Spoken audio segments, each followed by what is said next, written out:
Encountering problems activating your iPhone on Boost Mobile can be frustrating, but it's often resolvable with systematic troubleshooting. The most common cause is SIM card recognition issues.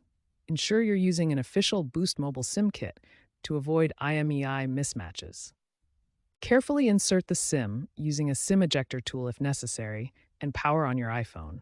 If your iPhone displays SIM not recognized, try reseating the SIM card or cleaning the SIM tray.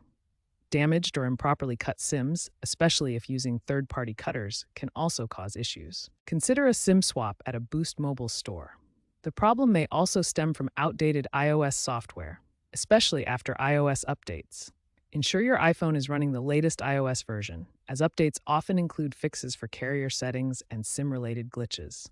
To manually check, go to Settings, General, Software Update, and install any available updates. If problems persist after the update, proceed to the next steps. If basic SIM checks and iOS updates don't resolve the activation issue, delve into network settings and carrier profiles.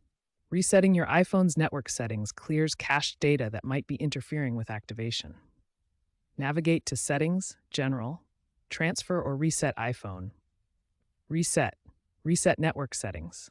Note that this will reset Wi-Fi passwords, so have them handy. After the reset, your iPhone will attempt to reconnect to the Boost Mobile network. During initial setup or after switching carriers, iOS checks for carrier profiles. If auto detection fails, Boost Mobile's profile may need manual installation. Go to Settings, General, About to check carrier information.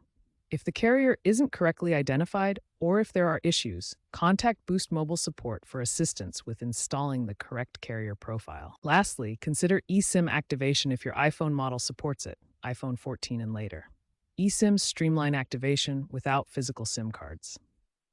Boost Mobile's app or website offers eSIM activation options. If you encounter errors during eSIM setup, ensure your iPhone is connected to a stable Wi-Fi network and follow Boost Mobile's specific instructions.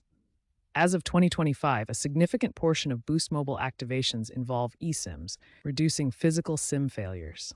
If all else fails, contacting Boost Mobile's 24/7 chat support or visiting a physical store for a SIM swap remains a viable solution.